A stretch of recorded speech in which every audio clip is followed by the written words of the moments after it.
$1 trillion का त्यौहार, Christmas का इर्तिका। अच्छा, कभी सोचा है कि दुनिया का सबसे बड़ा मुआशी वाक़या आखिर शुरू कहाँ से हुआ? आज के इस जायज़े में हम एक बहुत ही ज़बरदस्त तारीख़ी सफ़र पर निकलने वाले हैं। हम देखेंगे कि ये त्यौहार वक्त के साथ कैसे बदला, इसकी तारीख़ किन अजीबो-गरीब रास्तों से गुजरी और कैसे एक सादा सा अक़ीदा आज के इतने बड़े कमर्शियल इवेंट में तब्दील हो गया। $1 ट्रिलियन मतलब ये कोई मामूली अदद थोड़ी है। जरा तसव्वुर करें, आज की इस मॉडर्न इकोनॉमी में क्रिसमस का त्यौहार सिर्फ एक ही साल में $1 ट्रिलियन से ज्यादा की रकम बनाता है। ये आलमी पैमाना लिटरली दंग कर देने वाला है और किसी भी आम त्यौहार की हदों को बहुत पीछे छोड़ चुका है। इसको थोड़ा और आसान लफ्ज़ों में समझते हैं। देखें, अगर मुसलमानों की मुसलसल 10 साल की ईदों का सारा पैसा एक साथ मिला दिया जाए ना, तब भी वो अकेले क्रिसमस की सिर्फ 1 साल की आमदनी से कम बनता है। हैरत होती है ना सुनकर। आखिर ये इतना बड़ा मालियाती फेस्टिवल बना कैसे? चलें वक्त में थोड़ा पीछे चलते हैं।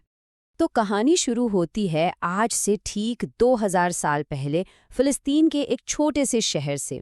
उस वक्त यहाँ रोमन एम्पायर की हुकूमत थी, जो कि उस दौर की एब्सोल्यूट सुपर पावर थी, और इनका सबसे ताकतवर बादशाह था सीज़र ऑगस्टस। और एग्जैक्टली इसी दौर में ईसा अल मसीह, जिन्हें क्रिश्चियन ट्रेडिशन में जीसस कहा जाता है, उनकी पैदाइश हुई। ये वो वक्त था जब ताकत का नशा अपने अरूज पर था और बादशाह खुद को खुदा कहलवाना पसंद करते थे। अब ईसा अल मसीह बचपन से ही बाकी आम बच्चों से बिल्कुल ही मुख्तलिफ थे।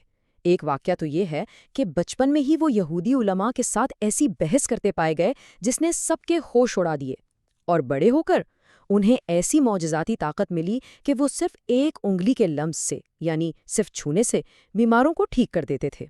इन सलाहियतों और ख़ास तौर पर गरीबों की शदीद हिमायत ने उन्हें आम लोगों में इंतहाई मकबूल कर दिया। साथ ही उन्होंने उन करप्ट मजहबी उलमा को भी बिल्कुल नहीं बख्शा जो चंद पैसों और चंदे के लिए मजहबी किताबों में तब्दीलियां कर देते थे। ज़ाहिर है, ये मकबूलियत आग की तरह फैली और आला हलकों के लिए एक बड़ा ख़तरा बन गई। सोचिए, जब वो फ़लस्तीन के दारुल हुकूमत जेरूशलम पहुंचे तो हज़ारों लोगों ने खजूर की शाखें फेंककर उनका एक बादशाह की तरह इस्तकबाल किया। इस चीज़ ने रोमन जनरल्स और मजहबी उलमा को बुरी तरह खौफजदा कर दिया। बस फिर क्या था, उन दोनों ने मिलकर ईसा अल मसीह के खिलाफ एक ख़तरनाक साजिश शुरू कर दी।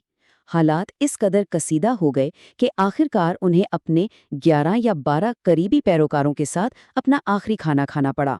यहाँ आकर ज़मीन पर उनके आखिरी वक्त के हवाले से दो बिल्कुल मुख्तलिफ और बुनियादी मजहबी नुक्ताए नज़र सामने आते हैं। इस्लामी रिवायात को देखें तो उनके मुताबिक इस मुकाम पर अल्लाह ने उन्हें आसमान की तरफ उठा लिया। दूसरी तरफ क्रिश्चियन रिवायत ये मानती है कि उन्हें इसके बाद कत्ल किया गया और सूली पर चढ़ा दिया गया। ये दोनों मुख्तलिफ अकायद तारीख का एक ऐसा बड़ा हिस्सा हैं जिस पर इन दोनों अजीम मज़ाहिब की बुनियादें खड़ी हैं। खैर, ईसा अल मसीह के इस दुनिया से जाने के बाद उनके इब्तदाई पैरोकारों ने इस पैगाम को फ़लस्तीन से बाहर निकालकर फैलाना शुरू किया। यहाँ एंट्री होती है एक इंतहाई अहम शख्सियत की, सेंट पॉल। और सबसे हैरत अंगेज़ बात पता है क्या है? पॉल अपनी पूरी ज़िंदगी में कभी ईसा अल मसीह से मिले ही नहीं थे, लेकिन उन्होंने ही पहली बार दुनिया को ये तसव्वुर दिया कि वो कोई आम इंसान नहीं, बल्कि खुदा के बेटे और ख़ुद भी या खुदा थे। इस नए तसव्वुर ने एक ऐसी बुनियादी तब्दीली की बुनियाद रखी जिसने आगे चलकर पूरी दुनिया को बदल के रख दिया।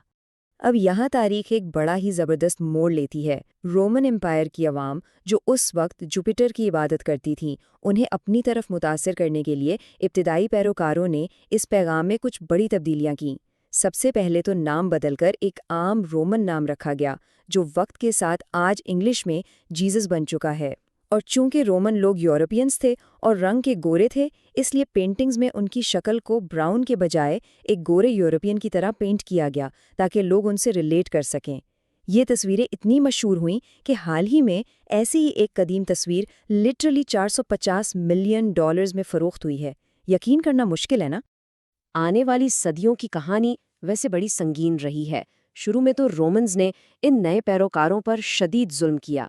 बाय द वे, ये वही दौर था जिसे कुरान में अस्हाबे कहफ के वाक़ये से जोड़ा गया है, जहाँ चंद नौजवान जुल्म से बचने के लिए गार में छुप गए और 300 साल तक गहरी नींद सोते रहे। लेकिन ठीक 300 साल बाद हालात ने एक ड्रामेटिक पलटी खाई। ہوا کچھ یوں کہ رومن بادشاہ کانسٹنٹائن دی گریٹ نے خود اس مذہب کو اپنا لیا اور طاقت کا پاشا بالکل ہی پلٹ گیا۔ اب دیکھیں، جب ایک اتنے طاقتور بادشاہ کا مذہب بدلا تو اس نے اپنی پوری عظیم امپائر کو ایک ساتھ جوڑنے کے لیے پرانے اور نئے عقیدے کو آپس میں مکس کر دیا۔ انہوں نے رومن امپائر کے پرانے دسمبر کے تہوار سیٹرنیلیا کو اٹھایا، اس کے مقدس پائن ٹریز یعنی صنوبر کے درختوں کو ٹھیک ویسی شامل رکھا، اور پھر اس تہوار کو 25 دسمبر کو جیزس کی پیدائش کے دن کے طور پر ایک نیا نام دے دیا، اور بس اسی ری برانڈنگ سے باضابطہ طور پر 25 دسمبر کا آج کا کرسمس تہوار تشکیل پایا۔ لیکن یہاں ایک بڑا ہی دلچسپ تضاد دیکھنے کو ملتا ہے۔ رومن روایت اس دن کو دسمبر کی جم دینے والی سردی اور برفباری کے دوران پائن ٹریز کے ساتھ جوڑتی ہیں، جبکہ اگر ہم قرآنی حوالے کی طرف دیکھیں تو واقعہ تھوڑا مختلف نظر آتا ہے۔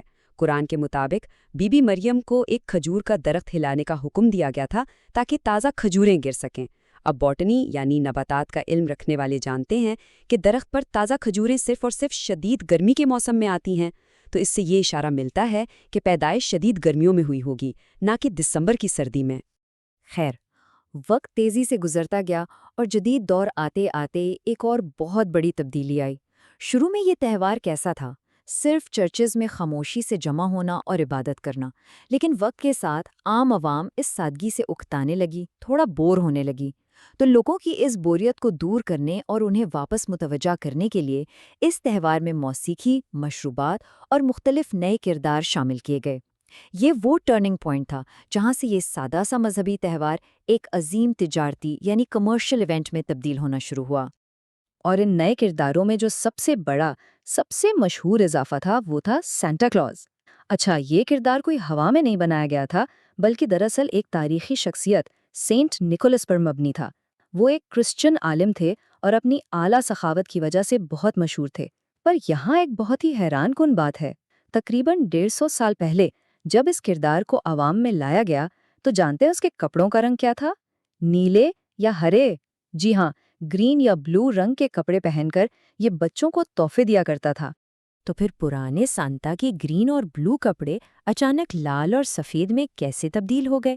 یہ ہے عالمی کارپوریٹ مارکیٹنگ کی ایک انبلیویبل مثال۔